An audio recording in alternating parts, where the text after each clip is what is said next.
At NetZero, we simplify connectivity for system integrators and ARCs by transforming any available internet connection, even just a standard 4G SIM, into a reliable communications path, getting critical alarms and connectivity from on-site systems to any ARC. No firewall rules need to be changed, no router modifications. Our software solutions are designed to simplify connectivity, allowing our partners to make the most of their Dahua technology. We believe that establishing a secure and reliable communications path to any site should be cost-effective, quick, and simple. With our solutions, the path to any on-site hardware is always available, managed, monitored, and secure. We provide some of the most unique selling points in the industry. Ease of setup, it really is plug and play. It's secure with port forward geolocking and secure remote access, and the cost of ownership is low due to time-saving setup and affordable price point. The iSpy makes remote secure monitoring easy.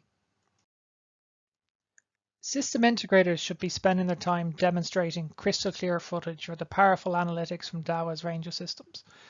They should not be spending their time on site troubleshooting the client's internet connection or on the phone to an ISP because the ARC isn't receiving alarms. So how does the iSpy work? The iSpy is unlike traditional connectivity options like roaming SIMs or private APNs. It's a truly agnostic system. It works by creating tunnels back over any existing internet connection, DSL, mobile, fiber, or even Starlink, back to our servers, which are located around the globe. Simply plug the iSpy into the local network where the cameras or NVR are located. The iSpy will then tunnel back to our servers, and via these tunnels, we can provide open VPN connectivity and a public IP address with 4 port forwards. Now the client and ARC can communicate with the on-site cameras and NVRs without any modification to the on-site firewall or routers. The port forwards come as standard with geolocking to reduce the scope of IP addresses that can access your site to just your country. The iSpy is designed to make alarm connectivity back to the ARC as simple as possible. It's compatible with a large range of Dahua systems. If it has an IP address, it'll pretty much work with it. So NVRs, IP cameras, access control systems. Simply connect the iSpy to the local on-site network with the NVR and it'll pick up an IP via DHCP. A quick and pain-free setup in our portal and you can view your NVR and receive alarms. Where the iSpy comes into its own is when things change. The iSpy attempts to deal with network changes and issues with the goal of reducing the requirement for site visits to correct those issues. Any detected issues are logged in our customer portal for later review by yourself. An example of a connectivity challenge can be when, say, a client changes their home or office broadband router, resulting in the loss of port forwards you would have set up on the previous router. Or maybe the network range of the new router is now different, resulting in your NVR being unable to connect to the internet and hence the ARC. A firmware update factory resets your device, leaving your device on a different IP range and inaccessible from your port forwards. DHCP pools overlapping with static ranges, causing IP conflicts, resulting in intermittent or poor connection speeds to the ARC. So how would an iSpy help overcome this sort of challenge? Adding an iSpy would change the setup to as shown below. With a new ISP router, there's no loss of port forwards as they're not configured on it. Their port forwards are configured on the iSpy. Even if the IP range changes, the iSpy adapts and creates an alias to resume connectivity to the NVR or camera system. IP conflicts are detected by the iSpy and reported to the portal so the ARC can identify the issue. It also creates a static ARP entry to prevent ARP cache poisoning. The iSpy works hard to keep your system online and connected to the ARC for alarm monitoring. The iSpy monitors the health of the internet connection from duplex and interface speed right up to the latency of the link. With 15 different connectivity error codes, you can now explain outages to your client rather than just guess at them. Not only is the health of the internet connection monitored, but also the health of the internal connectivity to the targets of the port forwards. The iSpy Follow the Leader feature allows you to target a MAC address instead of an IP for your port forwards, thereby allowing the target to remain on DHCP and still have your port forwards work even while it changes IP. In the example below, the camera is on DHCP and has an address of .100. The iSpy detects this using the MAC address and maps the port forwards accordingly. Now let's say the camera changes to 101 because it's on DHCP. The iSpy detects the new IP address and remaps the port forwards, keeping your camera online. How many of us have lost hours, even days, dealing with an IT company just to get a port forward set up? And then what happened when you needed to go back and change the port forward later?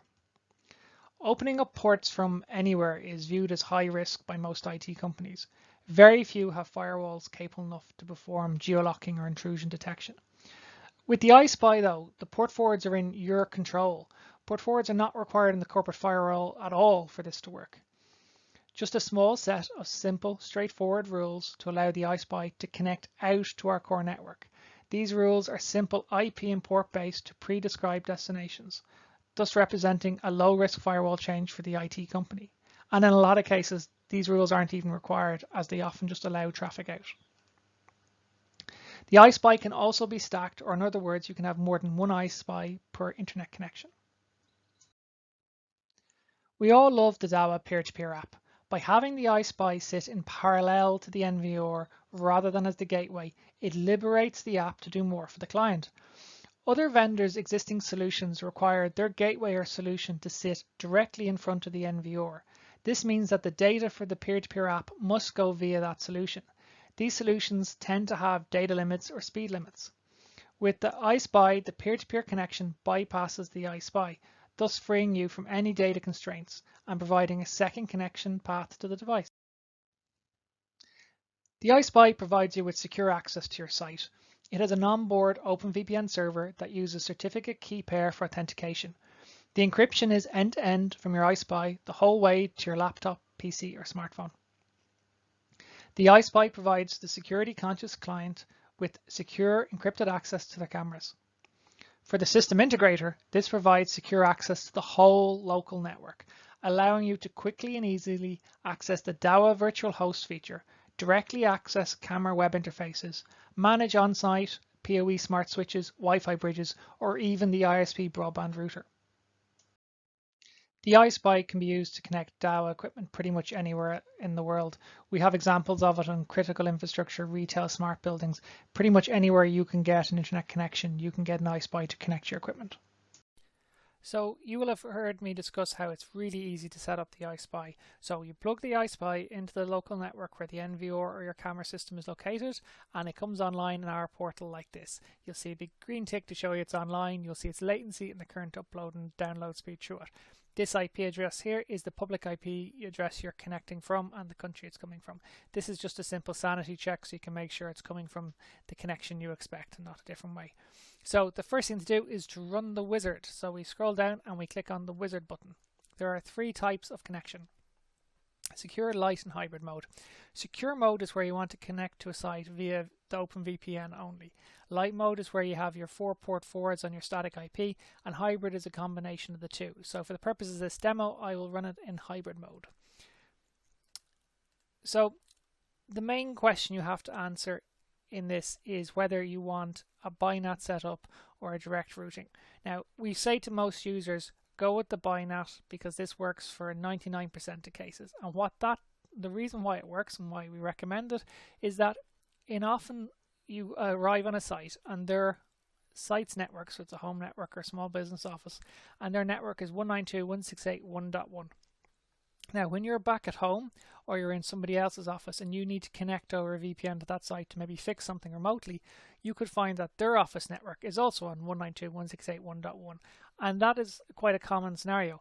If your smartphone sees your local network on this address and then you're trying to push a VPN route for that address too, what essentially happens is your smartphone or laptop doesn't know how to get there. So your VPN, while connected, doesn't appear to work. So the way around this is to use a BiNAT. Now, BiNATs are complicated enough for normal people to set up on their equipment, but the iSpy does it all for you, so you don't need to worry about it. So we recommend setting this unless support tell you to choose the direct routing route.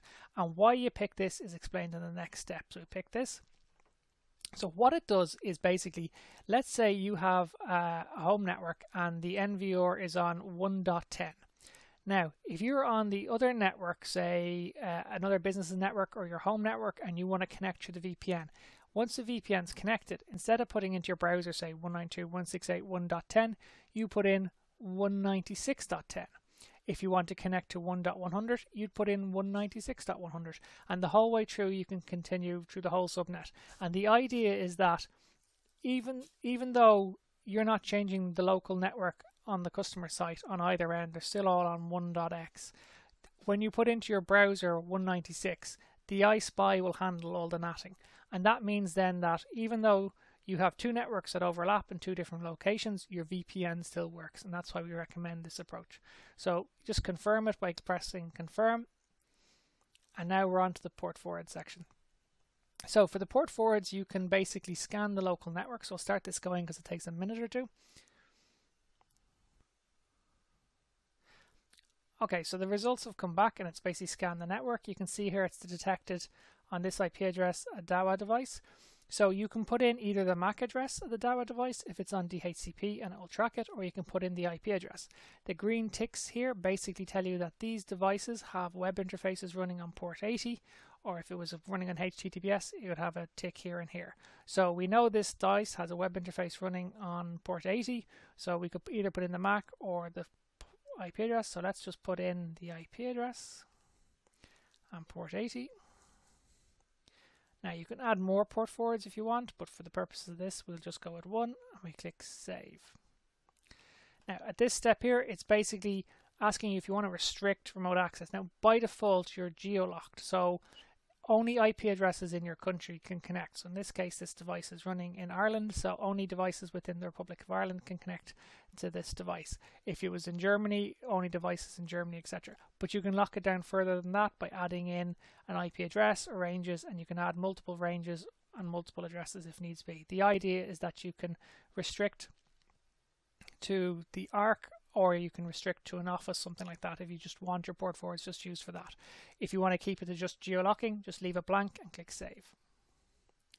Do you want an email alert if the device goes offline? For the purpose of this, I click no alerts.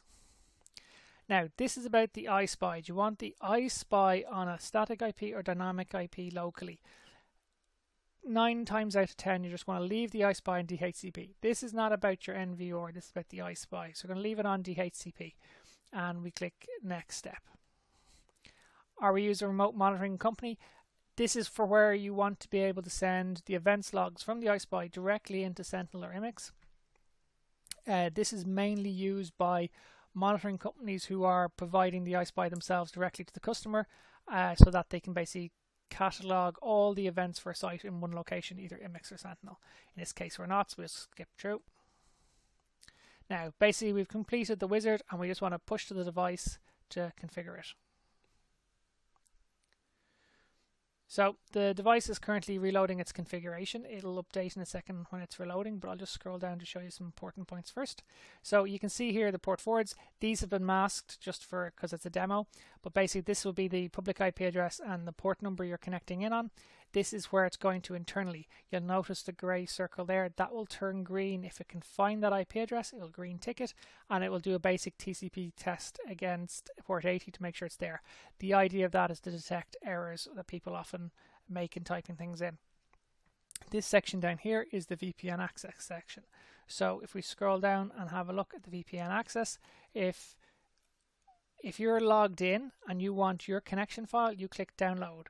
If you want to send a file to a client, you'll click send. I'll show you the send in a second. But for download, you click download, and you can basically click this button and it downloads the connection file to your PC. That connection file is unique to this site, allows you to connect to this site without a username and password. The file contains their certificate key pair. If you want to get the programs for your PC, you can get the PC ones here, the Mac ones here, or if you want to run it on your smartphone, you can get them from here as well.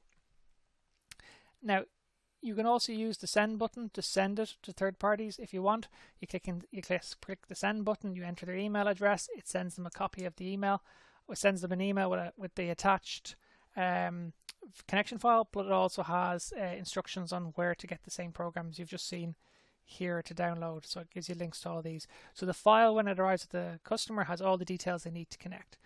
The VPN connection, that's all there is really to it. Once it's set up, it's kind of running, and you connect. In the events log, it creates a record of any sort of events that happen, but that also includes the connections from the VPN clients.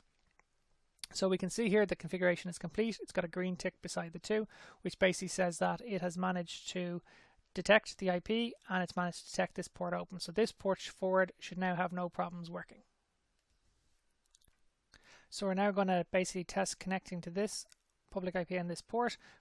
Even though this is in as A, B, C, and D, in the real world on a real iSpy, you would have a full IP and a port for it. So we have it set up to test. So I'm just going to show you what will happen. This should now load for me a Dahua camera interface. So there's our IP and port, and there's our Dahua login page. So it's that simple to set up. It's very straightforward. So below is a small sample of companies currently deploying Dahua and iSpy equipment on projects around the globe. So in summary, for system integrators, you can get connectivity to the Arc fast. You have the powerful remote access that allows you to fix issues remotely. You can transform any available internet connection into a reliable path back to the Arc. You're still free to use the peer-to-peer app as you want. And most importantly, the port forwards are in your control, not somebody else's. For Arcs, you can rapidly diagnose the root cause if you're not receiving an alarm. You can onboard customers immediately, no waiting for static IPs or connections to be delivered. You can simplify corporate connectivity by adding an iSpy and not having to negotiate with IT companies. And because we have global servers, you get low latency connections around the world. Thanks for taking the time to watch my presentation on the iSpy by Netcellero. If you have any questions, queries, or simply would like to know more, please feel free to reach out to me on the details on screen, and I'll be more than happy to help. Thank you.